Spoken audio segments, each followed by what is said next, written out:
Okay, it's 10:30, and I think everyone is here. I'm Mark Patterson, Chair of the Board, and I open the meeting, today's meeting. I just want to go over a couple things in terms of the sort of remote meeting protocols, but the meeting in the new era is this meeting is being recorded. We really encourage everybody to identify themselves when they're speaking each time. That helps with minutes and record keeping. Public participation. We again ask you to there will be a public participation period. We ask people to identify themselves when they're speaking. We'll go over some specific rules about that a little bit later. We'll request the attendance at that time. Let me just introduce the other board members that are here. Again, I'm Mark Patterson, representing Secretary of State Rosanna Rosado, and Jill. Hi, I'm Jill Faber, representing Attorney General Letitia James. And Tom. Yeah, this is Thomas Fuller, representing Dr. Howard Zucker for the Department of Health. Great. And we have our director, Louis Polshuk, and Alicia Young are on the line, and other staff to help us through this. You have the agenda in front of you, but again, we're going to start out by having an explanation of the new rules allowing remote meetings and the required public notice. We'll approve the minutes. There's a legislation and rules and regs report, division report, vandalism report, and presentation of vandalism applications. We'll discuss each of those and vote on them.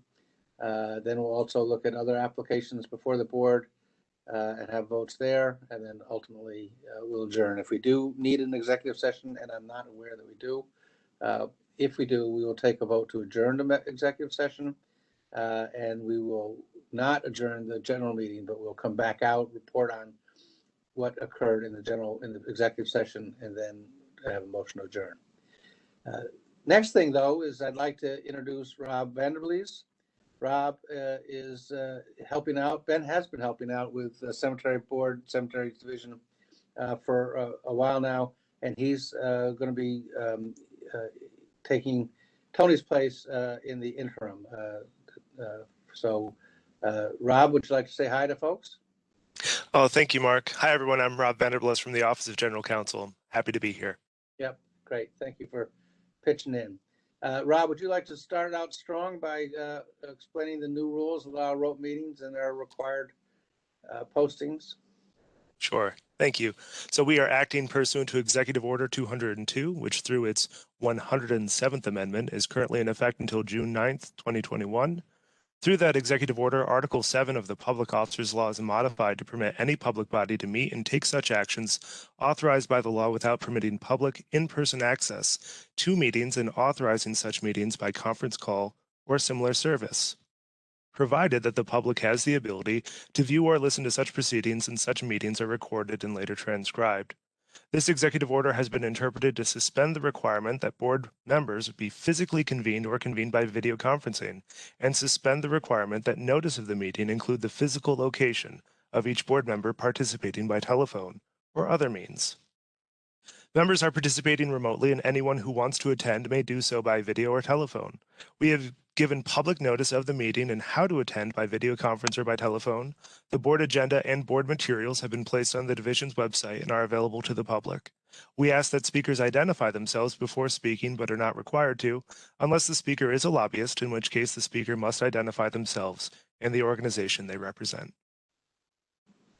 Thank you, Rob. And you're off to a good start.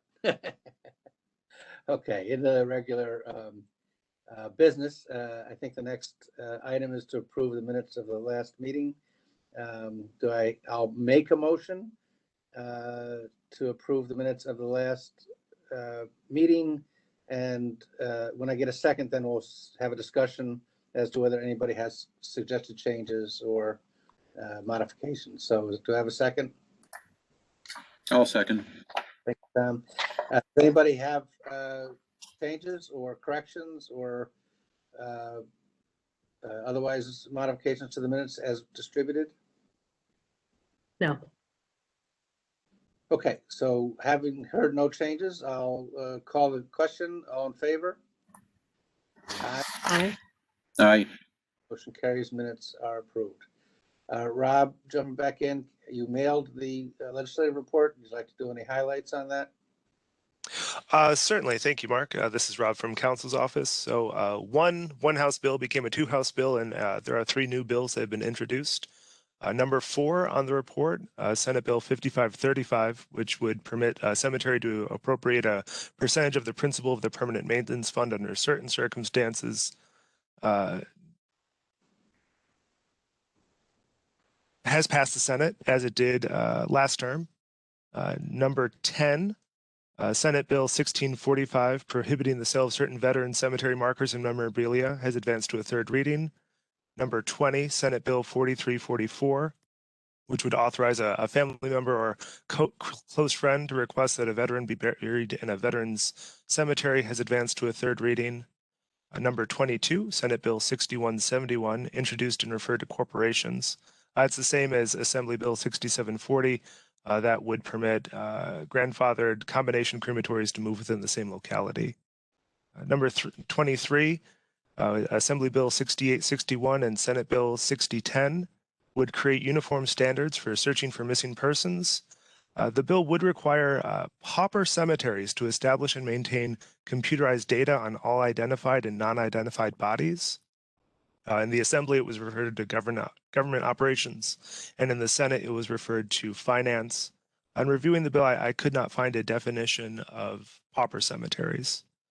Number 24 on the list, Assembly Bill 6971 and Senate Bill 6257A would add a new section to the not-for-profit corporation law to provide for the leasing of cemetery lands upon notice to and approval by the cemetery board. On May 5th, that passed the Assembly. And number 25 on the list, Assembly Bill 7301 and Senate Bill 6521 would permit the use of electronic signatures on funeral and cemetery documents, and that's currently in committee in both houses. Does anyone have any questions? Hearing none, thank you very much. Another fine job. The next item is our report on rules and regulations, and just to take a little bit of highlight that this is, I think, sort of an important point. The governor vetoed a bill in the last session, but asked on issues around abandonment and cemetery consolidation, but asked the division to identify ways in which we might be able to accomplish some of those goals through regulations. So we've worked with NYSEC and other stakeholders to develop these regulations. They've been mailed out in draft form to board members and posted on the website as draft. Our intention here is to have a conversation with the board and consider a resolution that would approve them to be submitted to the regulatory process. If there are changes or other things that prevent us from taking that vote today, that's fine. We'll go back and go through the process again of making sure they get our internal approvals. But they've been approved internally, and we're looking for the board discussion. I think, Louis, you're more knowledgeable than Rob is on this, so you're going to do a quick summary, and then we'll entertain a conversation.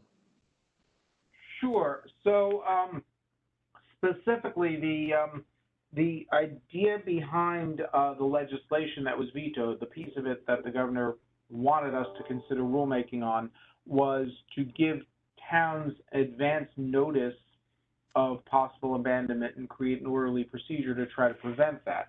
Our regs do that, and then our proposed regs do that, and then a little bit more. I'm going to discuss this in very, very broad brush strokes. The draft is available for anyone to see. I want to make clear we're not actually proposing any rules yet. Rulemaking is a process with certain legal things that have to happen first. This is a discussion draft, though, and it's out there. Very, very broadly speaking, the regulation would relying on existing statute, clarify the definition of abandonment, provide a procedure that would essentially be led by us, together with cemeteries, of consultation with stakeholders, meaning the cemetery itself, its board and lot owners, local officials, other local cemeteries, would formalize what we essentially do now when we learn of a cemetery that's at risk of abandonment, the process that we use to try to reorganize and save the cemetery from being abandoned to a town and becoming a burden on the community. It would provide explicitly that it is the cemetery board that makes a determination whether a cemetery is abandoned. The lack of clarity on this has, in the past, caused a bit of mischief in two ways. On the one hand, some cemeteries have that are clearly quite viable have purported to say, hey, we're abandoned now. We've been usually able to save those from abandonment. On the other hand, we've had situations where a lone trustee has tried to hold on against abandonment where it's clear that the cemetery lacks both the board and the funds required to not be abandoned. For the first time, provides a clear, orderly procedure for abandonment of one regulated cemetery to another regulated cemetery, something that was put in the statute about 11 years ago, but clarifies just exactly how that would happen.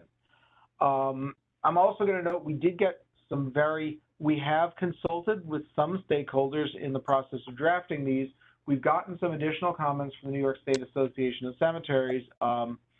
If this becomes a proposed rulemaking, we would encourage anyone who has comments to formally submit comments during the notice and comment period. And of course, we will consider those, and there might very well be there might very well be things that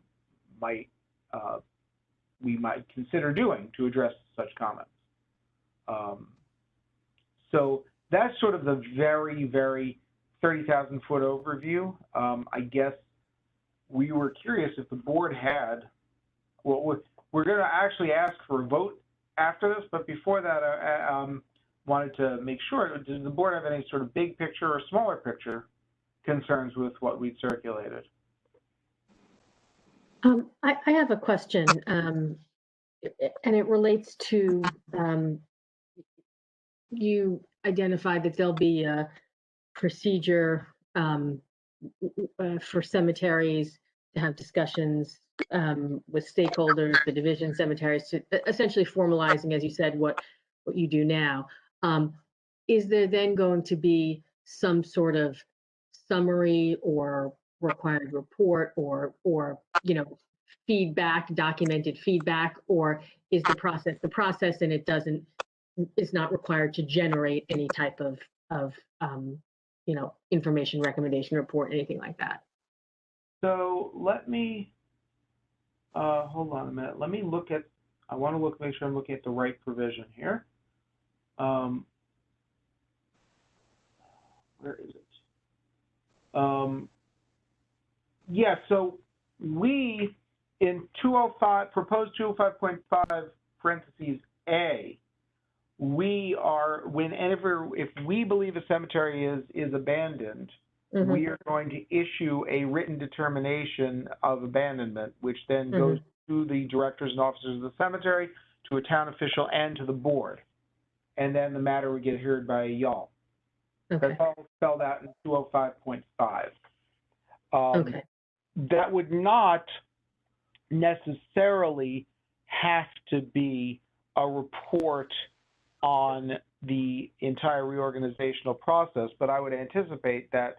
So this is written carefully to make the reorganizational process optional. The reason for that is it's not that we're going to opt not to do it. It's that there are going to be rare circumstances where it's obvious that the process is futile, and we've even seen circumstances where there's a single trustee who's essentially despoiling the cemetery, and we wouldn't want to make us go through a 3-month process before abandonment when there's literally one person left and that person's stealing money.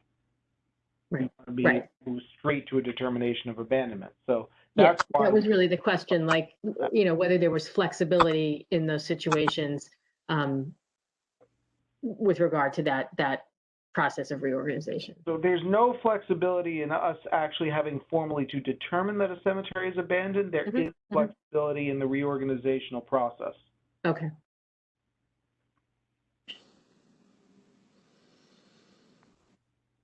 Other questions from board members? Again, No, I think it looks very thorough. okay. Well, I think it's been a good process. I'm delighted that we've been able to tackle this. It's taken a little longer than I had hoped, but I think we have a good product. So, Rob, is there something you can tell me about the motion to refer to rulemaking that so I can make the proper motion? I think a motion for the board to approve the division to move forward to rulemaking appropriate. All right. So again, there can be an opportunity for further discussion, but I'll make a motion to approve the division to proceed with these draft regulations to rulemaking, which entails a formal public comment period in which we receive comments, I think, for 45 days. Is that correct, Rob? I'm actually not sure on the timeline. Okay, so I won't say that. I'm not saying that 45 days. I'm saying for rulemaking, it's prescribed, and then we'll, once we get the comments, we'll bring those back to the board for final consideration. Do I have a second? Second. Okay, Jill, thank you. Any other discussion about this? Okay, great. All in favor? Aye. Aye. Motion carries. Terrific. I think that's a big step for us and for the industry. And good work to all of the staff who worked on that, and thanks to NYSAC for their willingness to collaborate as a stakeholder on this. We will specifically make sure that Association of Towns is notified that the proposed rulemaking is something they should look at. We'll do that as part of the communication process. All right. Now I guess we'll move to division report. Louis, do you have other things you'd like to add? Yeah, first I just want to make sure I hadn't muted myself, which I hadn't. I'm going to have to actually, I'll give everything but the cremation statistic and the annual report statistics first, and then I'm going to need to pause to refresh because I have breaking news. Not going to be very interesting. It just got in there on the cremation stats, and I'll defer to Alicia on the annual report stats. So first on staffing, Karen DeYoung has left the division, so that leaves us with 4 accountants out of a total of 9 positions, of whom one works a slightly reduced schedule. So that's obviously problematic. We have department approvals to fill 3 of those accounting vacancies, and our investigator vacancy in Western New York. Those are now pending with the Division of Budget. Hopefully, we hope to be able to start moving on some of those soon. One good piece of good news in staffing is that we anticipate that Cindy Craig, who's been working for us part-time since her retirement, will be hopefully able to increase her hours starting in June, and will be able to give us a little bit more assistance given the absence of a full-time Buffalo investigator. Important news, we have a new website. The website has been completely redesigned. There is no forwarding link from our old links to the new website. So I'm going to read what the website is now. It's now dos.ny.gov/cemeteries, plural, spelled out. dos.ny.gov/CMTY no longer works. If you go to the Department of State website, you scroll down to the bottom and there's a tab to hit for cemeteries. We're also under the local government tab in the middle, but you don't need that because there's one at the bottom.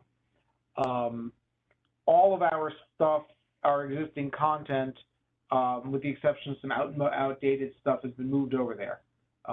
It's largely divided into stuff that's more geared for cemetery operators and more geared for lot owners and visitors. So take a look at that. Okay, we have the rules and regulations here. We already did that. If you give me a second, I will get us the cremation statistics. There was a little bit of an uptick last week, which I assume was not something that was going to be a lasting thing, and it doesn't appear to be. I'm sorry, 2 weeks ago. So cremations are, let's see here, moving right along. Yeah, cremations actually are holding pretty steady. They are up quite a bit from the last week in April. Up quite a bit. They're up by about 100 statewide from the last week in April. I don't know what that represents. My guess is, quite frankly, nothing.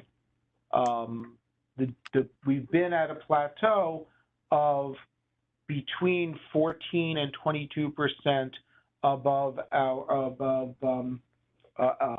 2019 averages since March, and I expect we are going to remain.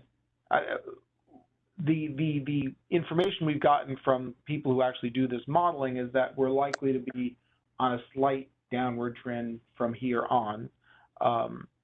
So sort of a plateau with a bit of a slope, if you will. There are no reported delays anywhere, which is good news. Sorry, there are no reported delays in any region. I can't say that there are no crematories that haven't been backed up a little bit over the past 2 months, but since February, there has been no regional issue with cremation capacity as a whole, and that continues. In New York City, we're back to having four crematories operating, so that's obviously going to help with that. Alicia, I'm going to kick it over to you for the annual report statistics.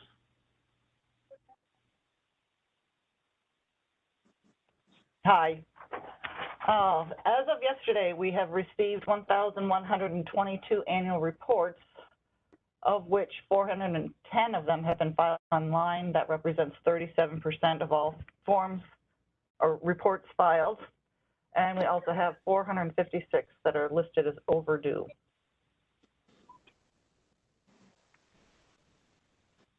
Okay. Anything else, Lewis, from the division? Yeah, just to elaborate on that overdue annual report thing, we have been calling cemeteries who are overdue with their annual reports, going down, basically just going down the list of the ones that haven't submitted them, reminding them that they owe them, and finding out why they haven't filed them, trying to work with them to get filings. We're about, I guess, about a sixth of the way through. Maybe we're up to a fifth of the way through the list, assuming the number of cemeteries that aren't filing is evenly distributed through the counties. We've gotten through 10 or 11 counties out of the 62, so you can do the math yourself. And we're going to be continuing this. We think it's important to try to get everyone to file. We need good data on this. One thing we've also found is there are cemeteries that are also behind on their vandalism and assessment payments, and obviously that is of significantly more concern to us. So we're working our way through the list and trying to bring as many people as we can into compliance. And that is really all I had now. Okay. Does anybody have questions for Lewis or Alicia on their reports? Great. Okay, thank you. And can we, Lewis or Alicia, give us the vandalism report, and then we'll work to review the vandalism applications. Alicia? Yes. So far in the calendar year of 2021, we have collected $541,398 in vandalism payments. Assessment collections are $304,746.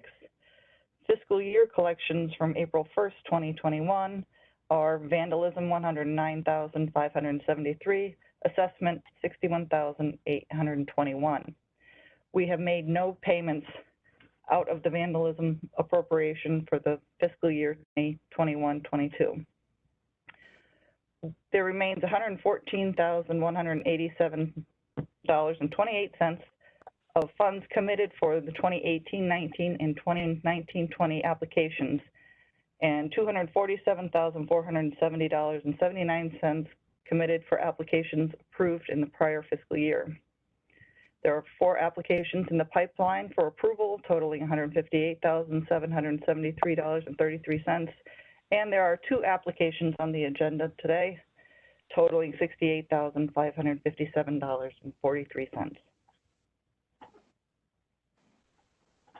Great. Anybody have any questions of Alicia on the vandalism report? Okay.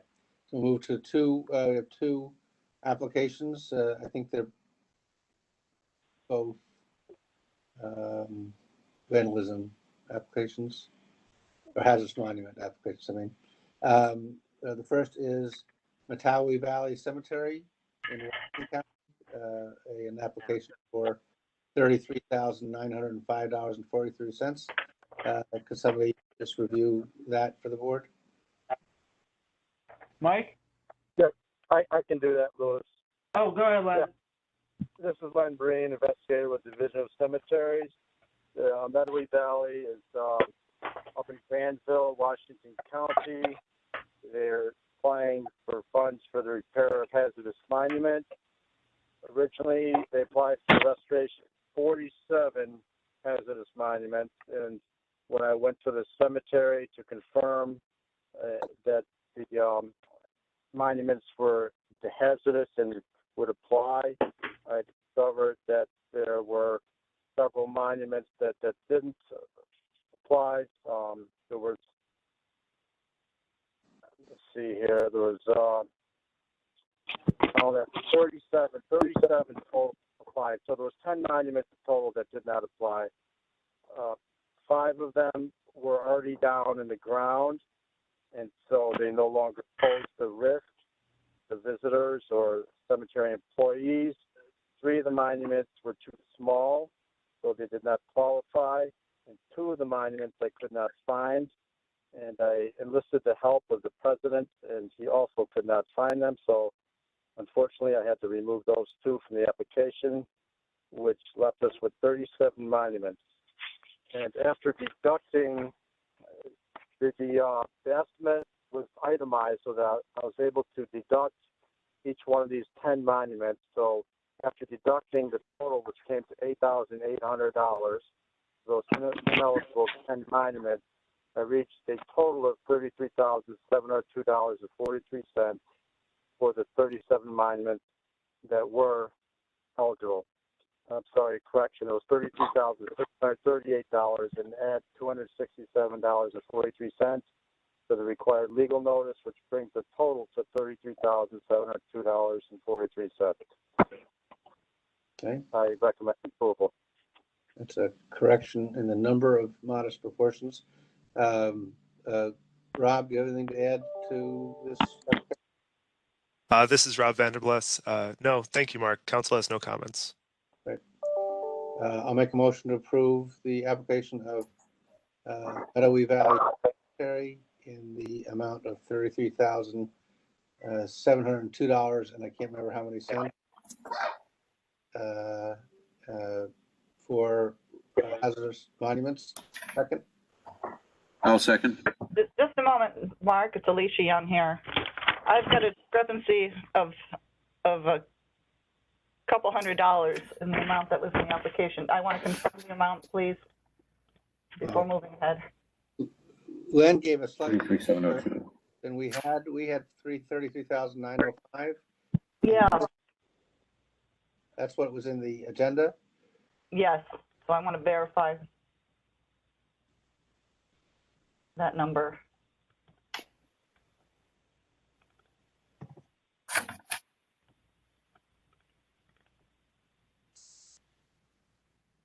And that was Meadowy Valley.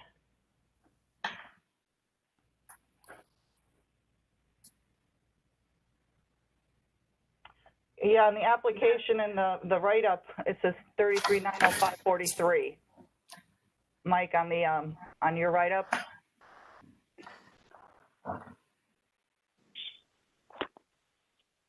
Here.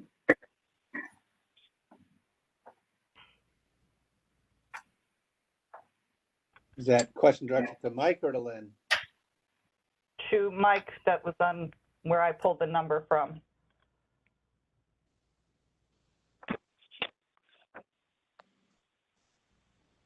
Yep, in Len's report, it has 33,702.43. I reviewed the report. This is Mike Steelman. I just reviewed the report and came up with 33,638, giving us a total of 33,905.43. Can you verify that, Len? Yes, so the original amount was for 42,235 for the estimates, plus the 267.43, which brings a total of 42,502.43, deducting 8,800 for the ineligible monument. 33,702.43 is the number I came up with total. In your report, your recommendation, Len, the monument repair was 33,638 plus the 267.43 for the notice. That comes up to 33,905.43.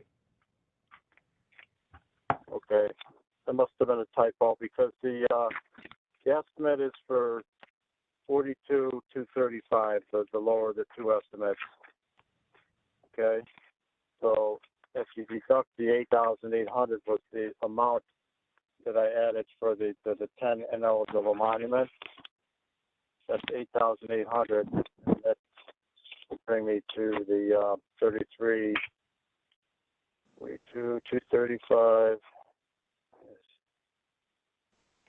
Bring me to 33,435 plus the 267.43 for the ad.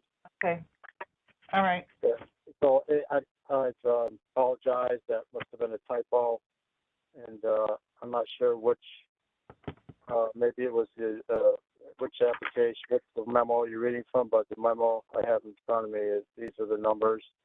So the total 33,702.43. Okay. Thank you. What I have for the total for this application. The motion is made to reflect the 32,702.43 number. And I don't remember if I had a second or not. Do I have a second? Yeah, I second. Thank you, Tom. All in favor? Aye. Aye. Motion carries. Application is approved. Next vandalism application, I think for hazardous monuments, is Woodland Cemetery in Washington County in the amount of $34,652, at least so far.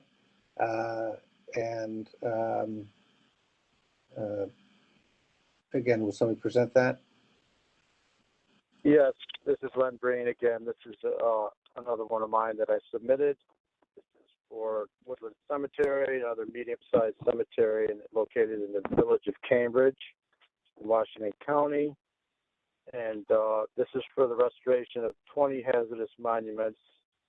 And I confirmed by going to the cemetery that all 20 monuments were leaning dangerously. Most of them are large obelisk-type monuments, and they are leaning very dangerously. So I recommend that they be repaired.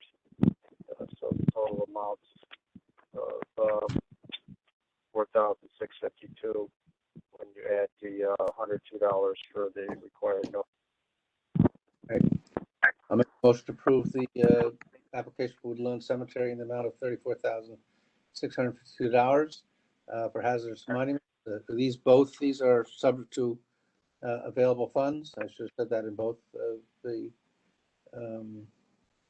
applications. Rob, is this the one where the 60-day period Yes. hasn't quite run yet? So Yep, Mark, let me if clarify. You want to I'm forget sorry, about me? Rob. it's okay. Go ahead. I forgot to ask Rob for comments. My apologies. No worries. This is Rob Vanderbliss from Counsel's Office. I just want to highlight that not-for-profit corporation law 1510-A requires a 60-day notice period. That 60-day period begins after the third printing. Here, the third printing occurred on March 25th. So 60 days after that would be May 24th. The bid does indicate that no work would begin prior to May 31st anyway. But if the board does approve the application, I would recommend that the approval be made contingent upon no owner coming forward to repair or remove the monument prior to May 24th. Okay, thank you, and my apologies. So I'll amend my motion to approve it contingent on the fact that no lot owner will or family member will comes for the cemetery before the May 24th public notification period. Do I have a second? Second. Jill, thank you. Any other discussion that I might have missed or forgotten? Okay, all in favor? Aye. Aye, motion carries. I think that's all that we have. That was a total of $68,507. Well, that number would be a little bit different. So It's minus that 100 and change that we corrected it. we don't vote on that. So that's just so. Okay. I'll make sure the minutes have the right number. Great, thank you, Liz. We have quite a few cases before us. I think the first one is Glenville Cemetery. Is that the first one? Mike, are you doing this or is Len? I can do that. We're talking about Glen Village, the land purchase, right? Yeah. Okay. So Glen Village, very small cemetery in Montgomery County in the village of Glen. It's currently 1.5 acres, of which they have 35 lots remaining for sale. So eventually they will run out of space. They're looking to purchase an additional 1.69 acres, which will double their capacity and ensure them to remain viable for an indefinite amount of time in the future. So I see that this is a good opportunity for the cemetery, especially since they are purchasing land at way below market value, and the farmer that currently owns the land is giving them a great price on this, and it has 50 foot of road frontage, and it's cleared. It's currently used to grow corn, so there's little to no development costs expected with this. So basically they just have to lay out the graves when they are ready to start sowing graves in this section, and that's about all they have to do to develop it. So I see this as a good opportunity for cemetery for less than $4,000 total cost for them to acquire, to double their capacity, and to ensure that they have lots remaining for sale for a very long time. I recommend approval. Okay, any other information, accountants or otherwise, in terms of their status? Rob, do you have any comments on this land purchase? This is Rob Vanderbliss. Thank you, Mark. I just want to emphasize that this is adjoining land. Recent additions to not-for-profit corporation law 1506 regarding non-adjoining lands don't apply. And in considering an application, the board may consider the method by which the purchase price is paid. My understanding is that this would be paid through general funds. I do want to highlight on page 42 that in the board minutes, it looks like the board is considering $2,282.50 as a donation to the Cemetery Association. But, As highlighted in the division report, it looks like the purchase price would be well below the fair and reasonable market value. Okay. Any other questions for the division or council? Yes? No? Nope. I'll make a motion to approve the application of Glen Village Cemetery for their land purchase of additional adjoining land. Do I have a second? I'll second that. All in favor? Aye. Aye. Motion carries. Application is Utica Cemetery or Forest Hill Cemetery, new crematory application. Is that, I don't know if that's a major renovation or not. Who's going to present that to the board? Mike, is this you or Andrew? This is me. This is Mike Seelman.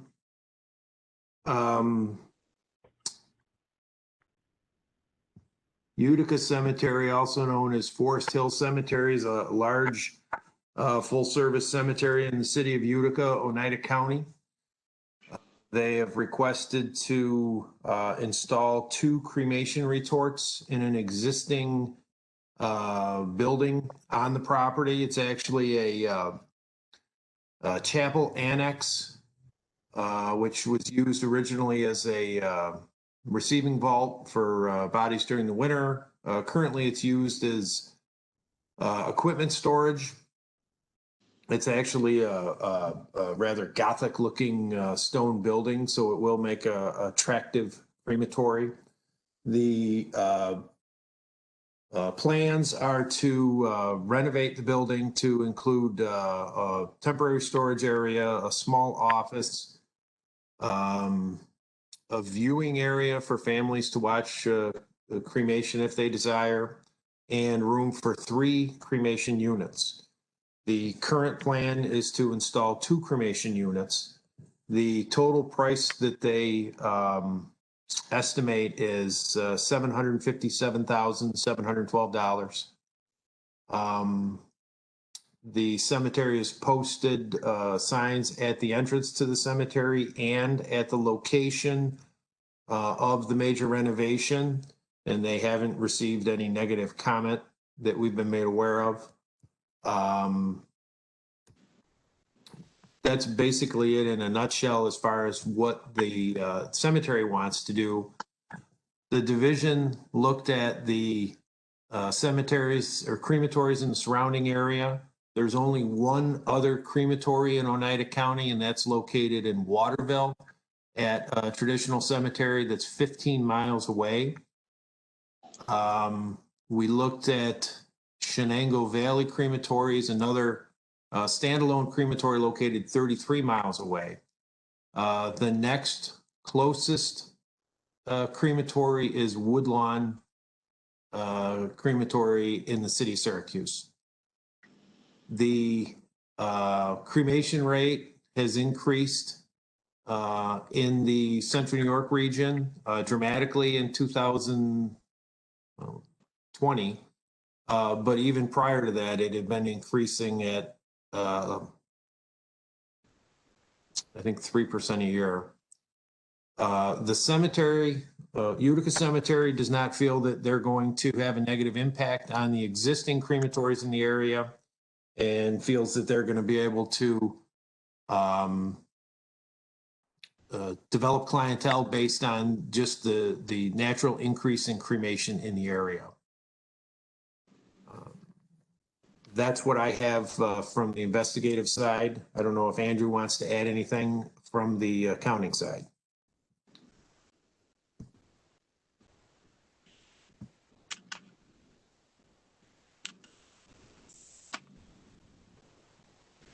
Andrew? Or anyone else? Andrew has nothing to add. I'm going to call attention to 2 legal issues here. Rob may have something more to say about one of them. Number 1 issue is that the cemetery, I know the cemetery apparently reports that it does not need any approval, planning approvals or local zoning approvals, that it can do this project as of right, and has confirmed that with the city of Utica. The statute states that no crematory shall be approved until such other approvals or permits have been obtained, meaning other local or approvals and such. We've interpreted that in the past to say we will not put a matter before the board unless you have zoning or planning approval or the equivalent to that. But we are willing to recommend conditional approval if you're waiting on things like a building permit or a permit from DEC, from the Department of Environmental Conservation. Remember, crematories are regulated both by us and by DEC, and we're fine with making that recommendation. Our recommendation is going to be contingent on receipt of those permits. Again, we wouldn't be putting it before you if the quote-unquote big picture permits, the land use zoning, that kind of thing, weren't already in place here. The second issue, which the council may have more to say about, is the survey. The last two crematories we've approved were like this one within existing cemeteries. We really want any cemeteries, any new crematories to be within an existing cemetery, and did not have a certified survey. Nevertheless, the statute specifically says an application has to have a certified survey. I'm going to leave it to council and the board to discuss that. Our recommendation is at most, we would recommend that approval be conditioned on receiving that survey, and that the survey be limited to the area involving the crematory. Surveying, I forget if it's 50, 80 acres, a fairly large cemetery for a crematory that's taking up a small corner of it, just doesn't make all that much sense to me, especially given that they're putting the crematory in an existing building. And I wanted to flag that issue. Council may have a little more to say on that. Before we go to Rob, though, I just have a question about how are they paying for it and what they're projecting. Oh, yes. So this actually is two applications. It's an application, thank you.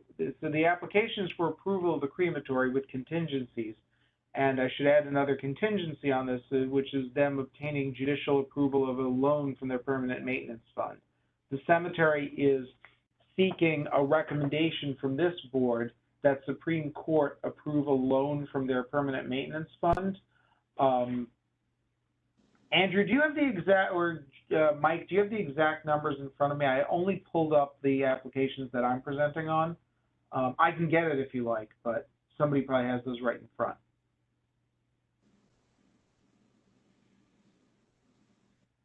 All right, I am not seeing Andrew, so let me find this. Give me a sec. Sorry. So the cemetery is seeking a recommendation of approval of approximately a permanent maintenance loan of $757,712.30, which they're proposing to pay back over 10 years. With 2% interest to themselves. That's now one other thing I'll say is if you look at Andrew's report, it refers to a perpetual care fund. Our view is that money, we've studied this pretty closely. That money is not true perpetual care. It's not money paid by individual lot owners for additional care on their graves. What it is essentially is, before 1949, there wasn't such a thing as a permanent maintenance fund, and a lot of cemeteries called had the equivalent of when they called it perpetual care or permanent care, and that's what that money is. Which means, from an division accounting perspective, it is part of the permanent maintenance fund. They've just chosen to keep the old and the new accounts separate. The loan is approximately 10% of their combined permanent maintenance fund. We think it's worth it because we think the crematory is going to pay itself off. Cremation rates continue to increase, and there really there is no crematory in the city of Utica. So so to clarify, the contingencies on approval here are receipt of all local permits, Supreme Court's approval of the loan from the Permanent Maintenance Fund, and to the extent the board deems it appropriate, receipt by a division of the survey of the portion of the cemetery containing the crematory. And that really is all I have. Okay. Rob, you wanted to help us with the question of the survey, I think. This is Rob. Thank you, Mark. Yes, so just to echo what we just heard from Lewis, so not-for-profit corporation law 1507 places the authority to permit a loan from the Permanent Maintenance Fund with the Supreme Court. Any approval, if given, could be made contingent upon receiving that approval. To jump to not-for-profit corporation law 1505-A, it does require a certified survey. The information from the division, as stated in the report, they did not include a certified survey. They do include maps. Sticking with that statute, as Lewis pointed out, it does require no crematory shall be approved until such other approvals or permits have been obtained. Any board approval of the crematory shall be so conditioned. Similar language is found in the regulation for major renovations that no cemetery shall commence a major alteration which requires a state or local government approval or permit until such approval or permit has been obtained. Any board approval or major alteration shall be so conditioned. So I believe the report indicates that a building permit from the city of Utica and an emissions permit from the DEC needs to be obtained, and approval, if given, could be made contingent upon obtaining those permits. Okay. Is there someone for the cemetery that wishes to address the board in this application? Hi, Mr. Chairman. It's David Fleming, representing Utica Cemetery Association. If I could just make a couple of clarifying points. Mr. Polishuk was absolutely correct. The last page of the application from the cemetery includes the commissioner of essentially buildings, which indicates there is no further approval required for the crematory other than a ministerial building permit, which is obviously standard in the applications that appear before you. These cemeteries aren't applying for a building permit usually unless they've got approval, because there's no point in doing that. And there may be additional changes coming before the board. So that is it, other than the DEC permit, which, as the board knows, is actually only, relies on stack testing and so forth related to actual construction. So that doesn't come until later. So those points are well made and understood by the cemetery. I did want to just point out on the, if I could, on the survey issue, and, just as Mr. Polishuk had indicated, this board has routinely allowed for existing properties with existing buildings to move forward with applications absent a survey. And in this particular case, I just want to bring the board's attention to a couple of things. Mr. Seelman pointed out the fact that this is an existing building. It's well within the cemetery. Actually, the building's 116 years old. There's no question that the cemetery owns the property.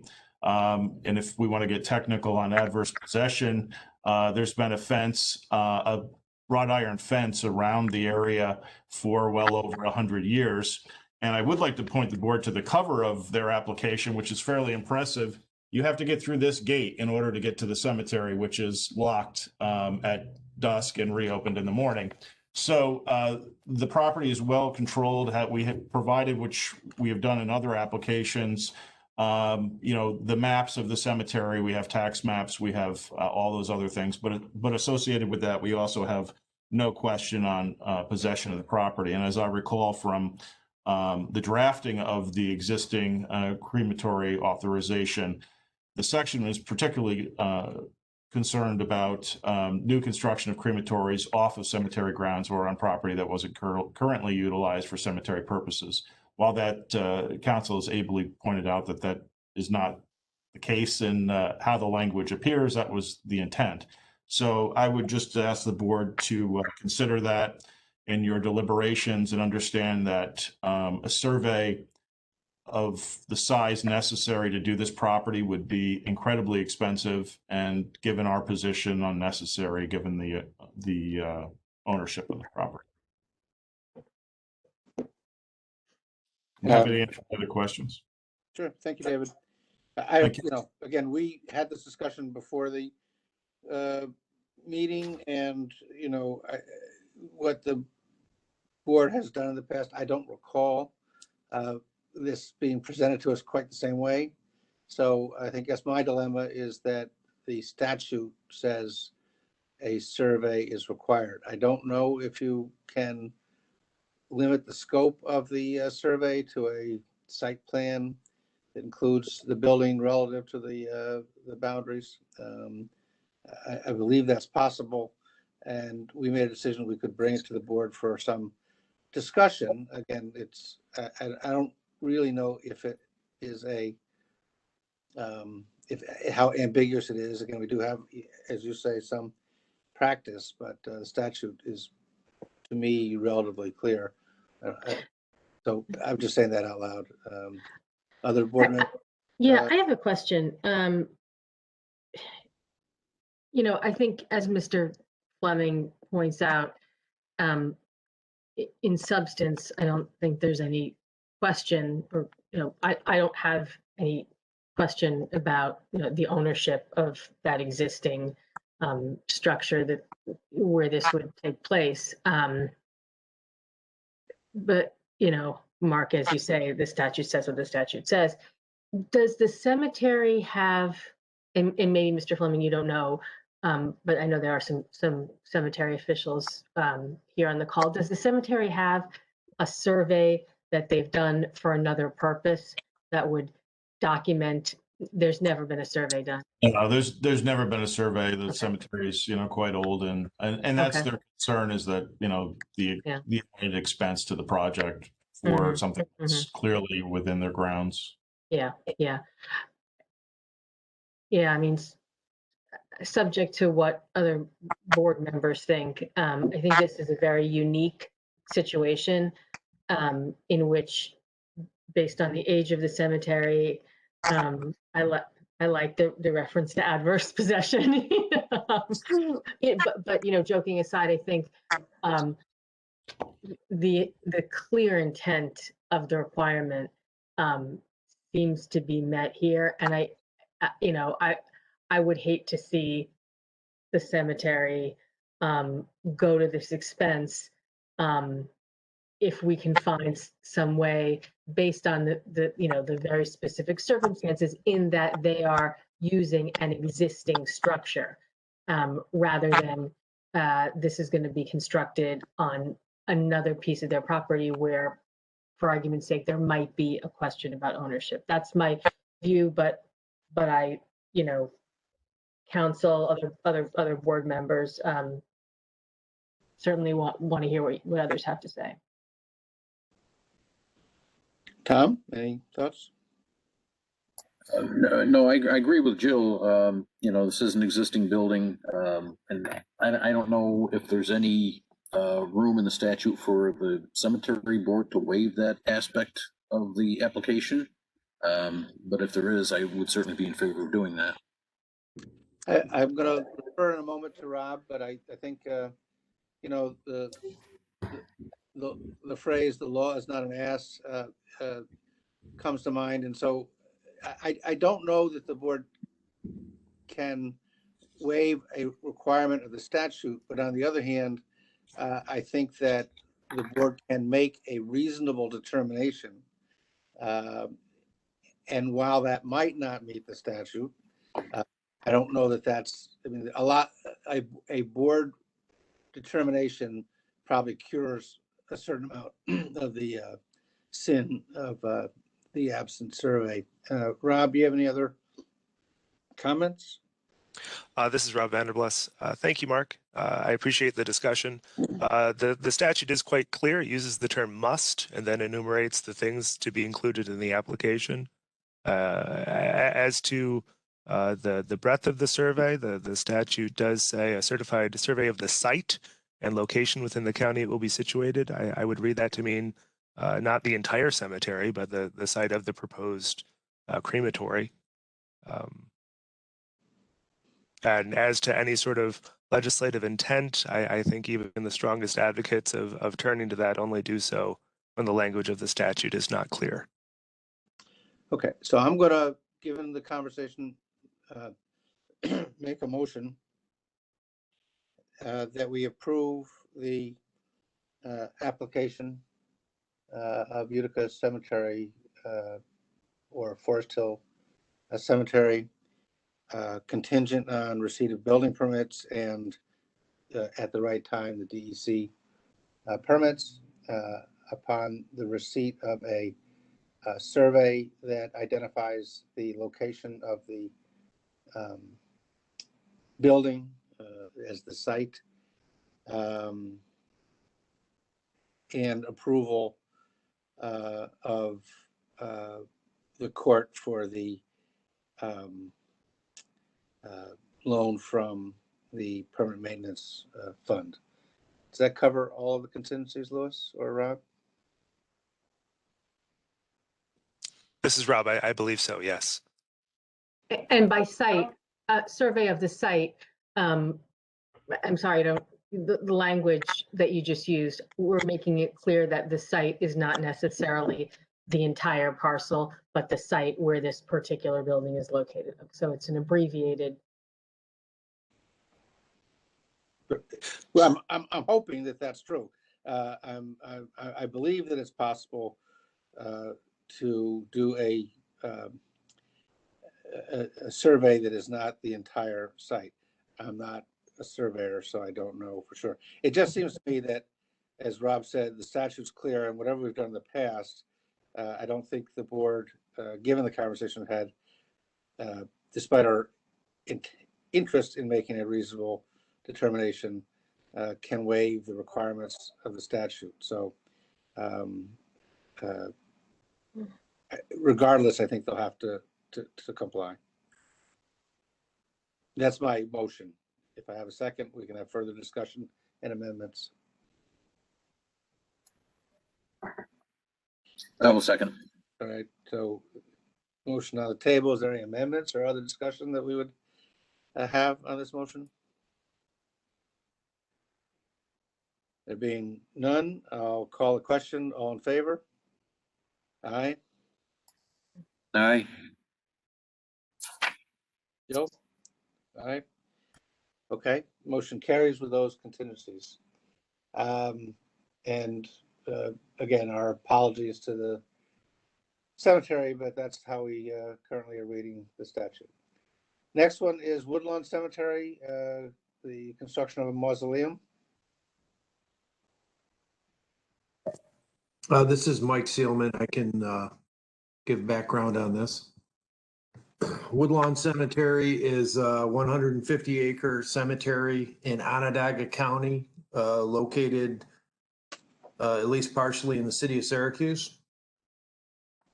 They are requesting approval to construct a 244 crypt addition to an existing mausoleum within the cemetery. The cemetery has 5 mausoleum complexes, totaling 8,102 crypts. Currently, there are 347 of those crypts available.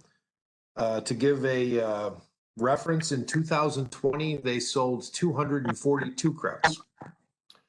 The cemetery has stated that part of this addition to the existing crematory is going to include a necessary replacement of the roof of the existing, mausoleum. The total that they're stating is $799,352. They're going to finance this from the general fund, and currently the general fund has over $15 million in it.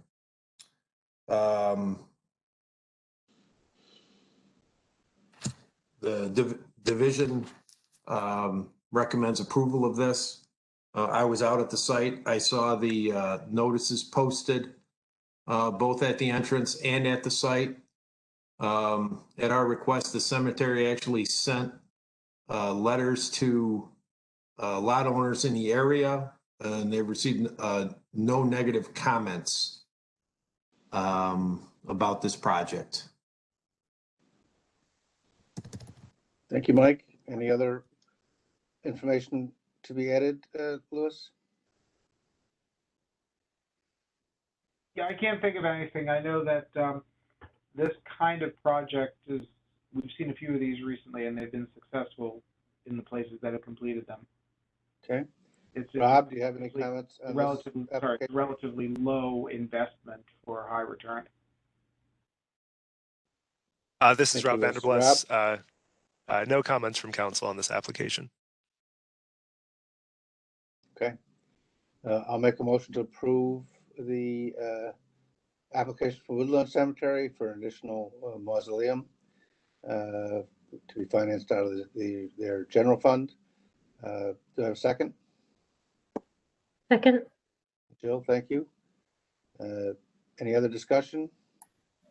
Yeah, I just have a quick question. I noticed it says in the paper here that they average 253 full burials a year. And last year alone, they sold 242 crypts.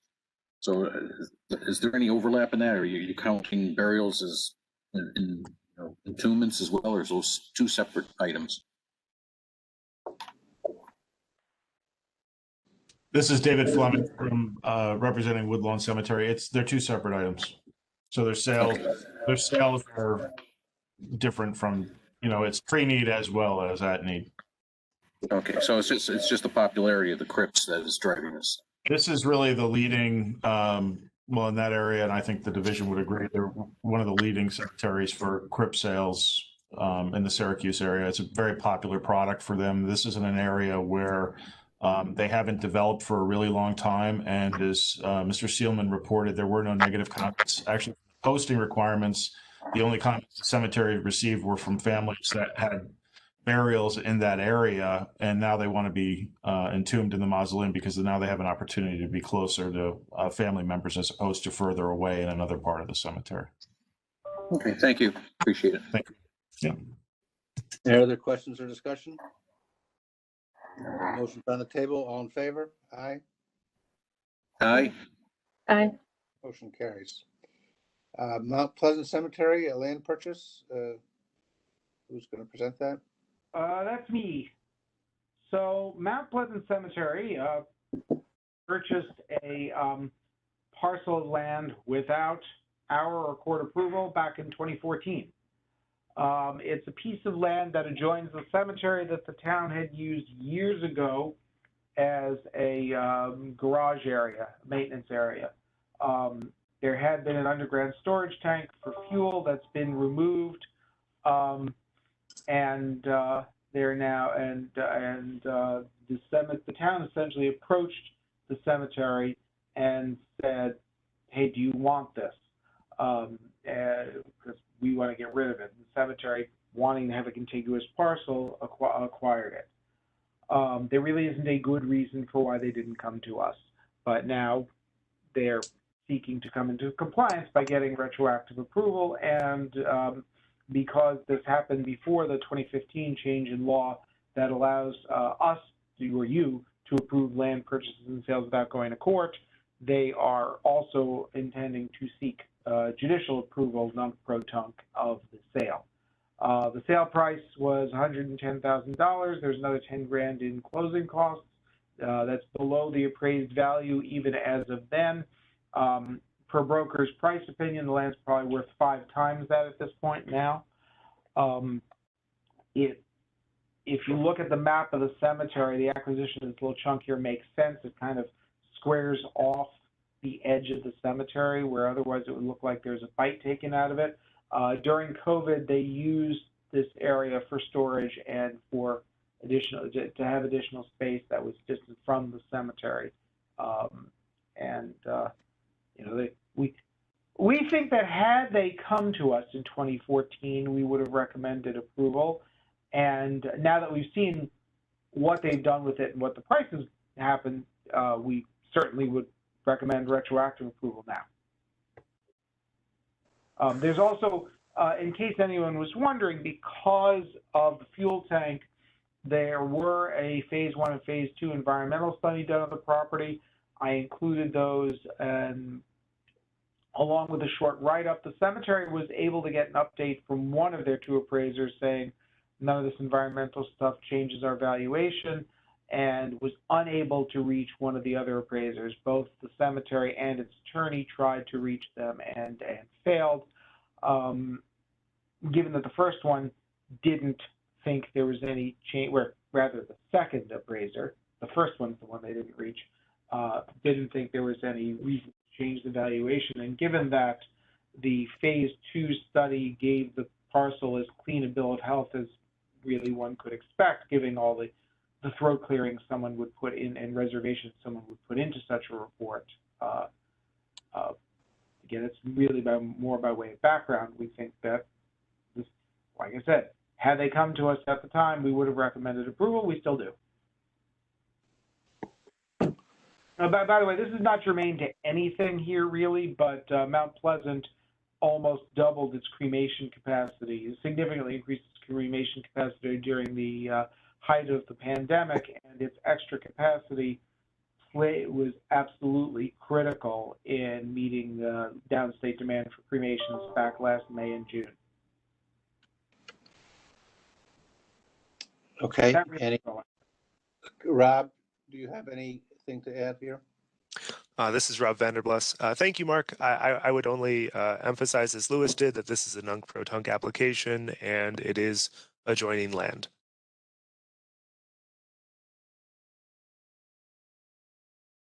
Any other questions of the division or the council? I'll make a motion to approve. No questions here. Thank you, Tom.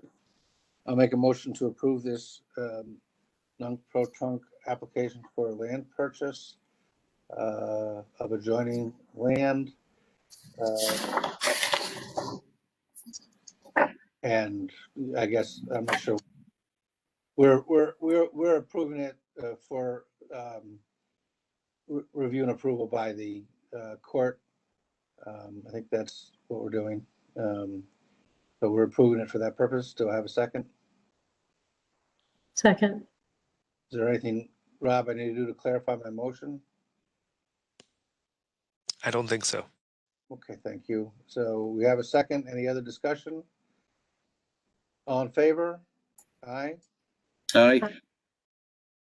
All right, that motion approved. We have a Pine Lawn Cemetery major renovation, and then there'll be another one of Pine Lawn Cemetery. So can someone present the Pine Lawn major renovation request? Sure, I got this. So Pine Lawn, this one's really, I think, kind of borderline as to whether it's really a major renovation. The only thing that really makes it major is the fact they have to get local permits. It's a sizable amount of money, but not compared to Pine Lawn's funds. The Pine Lawn is essentially divided up into 4 parcels. It's a very large cemetery. It's 839 acres. The one of its parcels is on the west side of Wellwood Avenue. The remainder on the east side of Wellwood Avenue. One is north of the Long Island Railroad. The other is south of the Long Island Railroad. And then there's a 4th parcel that's across another major thoroughfare and is undeveloped. This application concerns the chunk of the cemetery that's south of the Long Island Railroad. It's sort of the least active, I think, of the parts of the cemetery, but there are current burials. It's also, I believe, the only portion of the cemetery that allows for upright monuments. The rest of it's a memorial park. So what they're proposing to do here is all of the pieces of the cemetery but this piece have well water. This piece is on the municipal water system. They're proposing to dig a tunnel under the Long Island Railroad and I believe it's called Long Island Avenue to connect the water system in this piece with their wells north of the railroad, so that they don't have to worry about about being on the public water system. They're estimating savings from that. We haven't really taken that into account because $450,000 is a drop in the bucket for them, And it seems to us to make sense for them to be operating exclusively on their own water. It seems weird that most of the cemetery is drawing its own water and this little piece is not. The only caveat is that they need a final license from the Long Island Railroad, and our recommendation would be contingent on them getting that. Now, one other area that I was personally a little concerned about is that the cemetery has a lease with leases some of its land to a golf course that was approved by the board back in 1992. I was a little concerned initially that somehow this water might be in fact used to serve the golf course, and if that were going to be the case, we'd have to worry about paying for it.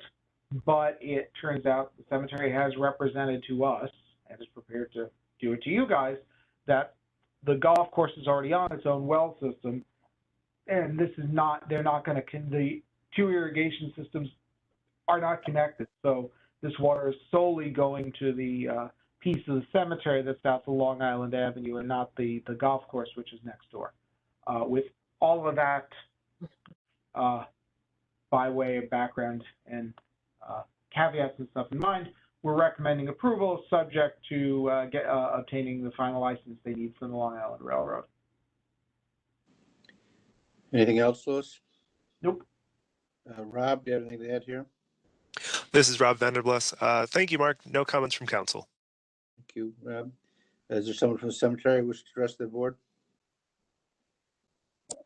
This is David Fleming representing Pine Lawn. I don't really have anything to add to the conversation other than it's a pretty straightforward project. This provides easier maintenance for the cemetery. You're going to have all one water system. It's all going to be connected and providing essentially the same service for these folks who are across the road as far as maintenance and looks that you get at the main part of the cemetery. So it's a pretty simple project and one that's important, I think, to the lot owners.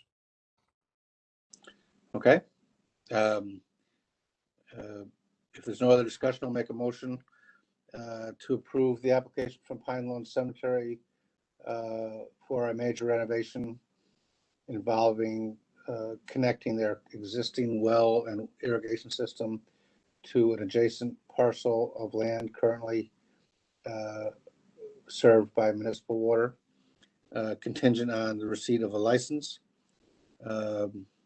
from Long Island Railroad, and with recognition of their assurance that this does not benefit the golf course. Do I have a second? I'll second. Thank you, Tom. Any other discussion? All in favor? Aye. Aye. Motion carries. Thank you. We have a second application from Pine Lawn Cemetery for additional lawn crypts. Yes, that's me again. So Pine Lawn has, unfortunately, as a result, has been expanding its lawn crypt sections. It's very successful in selling lawn crypt sections. Unfortunately, as a result of the pandemic, it's been selling them more quickly than usual. This is a new section of lawn crypts immediately adjacent to another section of lawn crypts that was approved by the board back, that was presented to the board back in August of 2020. Technically, under our regulations, the board doesn't approve lawn crypt applications. It states that it has no objection. Not quite sure what the history of that is, but that's the way it's phrased.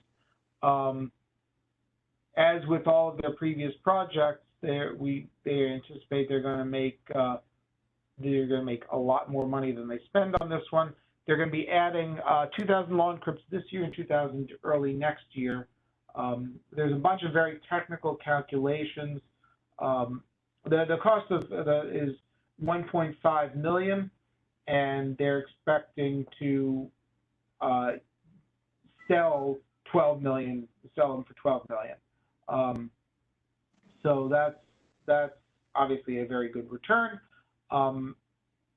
The there are a bunch of very technical calculations that are required for lawn crypt applications. Those calculations are included in the packet. They're unchanged from the calculations that were made back in August and on the application to which the board didn't object. Again, there is a full accounting write-up on this here. We anticipate they're going to do well with it, and they clearly need the inventory. Just by way of background, in case people are wondering, lawn crypts are, it's as if you had a built-in vault or grave liner right in the grave into which you're doing the burial. It's sort of a pre-set up container, but otherwise it looks, to all intents and purposes, like a regular burial once they're done. One thing I'll note, just because I know this will be coming your way in June, Ferncliff Cemetery has been doing a lot of lawn crypt projects as well. This one, unlike Ferncliff's, which you'll see in June, doesn't have any real associated architectural features or regrading or anything like that. They're basically just laying out the lawn crypts and plopping them in the ground. And that's all I had. Division is recommending approval. Yes, and there's no condition. We're recommending that the board not object, and there are no contingencies here because there are no local approvals needed. Rob, do you have anything to add? This is Rob Vanderbless. Thank you, Mark. No comments from council. Okay. So I'll make a motion that we do not object to the application from Pinellas Lawn Cemetery to add additional lawn crypts. Is there a second? Second. All in favor? Aye. Aye. Motion carries. We want to discuss Mount Olivet, Lewis? I'll just mention it, and we'll see if there's anyone from the cemetery on the call. Mount Olivet Cemetery, we have inquired into various transactions and records, and we're financial information, which we're still reviewing. In the course of our review, we discovered that the cemetery had not filed vandalism and assessment payments for 2017 through 2020, and had not filed their annual reports with their required annual reports with us.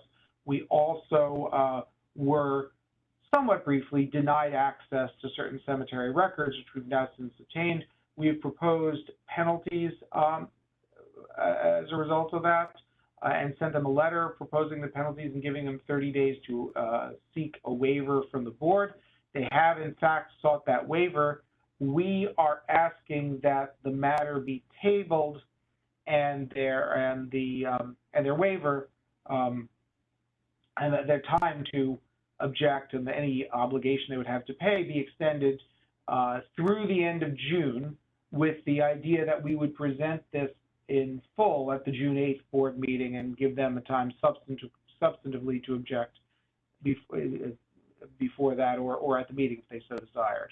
I did, when I told them that I was going to make this recommendation, say that this is still on the agenda for this meeting, and if they had anything to say, they'd be welcome to say it. They're welcome to say it at this meeting as well as next meeting. I don't know if there's anyone from Mount Olivet on, but we are not recommending. The only action the board we're recommending that the board take is to extend the time for them to object or pay till June 30th, with the idea that we could have a fuller discussion of this in June. Any other information from you, Lewis? No. And Rob, do you have anything to add to this? This is Rob Vanderbless. Thank you, Mark. Nothing to add. Okay. Is there anyone from the cemetery wishing to address the board? I don't see anyone on the list of callers, so. Okay. So let's see if I get this right. I'll make a motion to extend the period of time for Mount Olivet Cemetery to respond or request a waiver of the penalties that we proposed to June 30th. Is that right, Lewis and Rob? Respond, request a waiver, or pay. Or pay to June 30th. Do I have a second? Just one question, a point of clarification. What's the original date? We're extending from what date to? 30 days from the date the letter I sent, which I want to say was, I think that I sent the letter on April 13th, so I guess that would mean April having 30 days. I guess the date would have been tomorrow, May 13th. Strictly speaking, they've already objected, they've already requested a waiver, so you could argue that the request they've already sent us in and of itself stops the clock until you consider it. But I just want to make sure that we are clear that we're giving them more time, that there's no sword hanging over their head. Yeah. Did I get a second? Second. Jill, thank you. Any other discussion on this matter? All in favor? Aye. Aye. Aye. Aye. Okay. Thank you. I think that concludes our agenda for today's meeting. Our next meeting, I think, is June 8th. Is that right, Louis? I am muted, but yes, it is June 8th. So we have a slightly compressed time between this meeting and the next one. Okay. This is the time when we give the public the opportunity to address the board matters for us or any other matter. Is someone interested in speaking to the board?